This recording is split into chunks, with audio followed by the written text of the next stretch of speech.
Hey guys, for those who watch my channel, you know that I like to paint on the side, and I actually have my own children's book out on Amazon.com.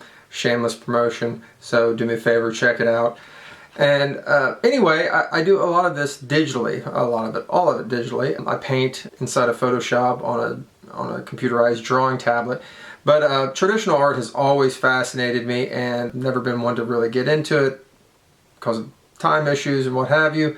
But I found a technique that I could learn halfway quickly, and I wanted to try it out. So this video is really about my first try at a Dutch pour blowing technique, and I thought it might be interesting for you guys to see it because I'm very much new to this. This technique is the first time I've ever tried it, and I want to see if it was worthwhile actually hanging on my wall. So hope you guys enjoy the video. Check it out.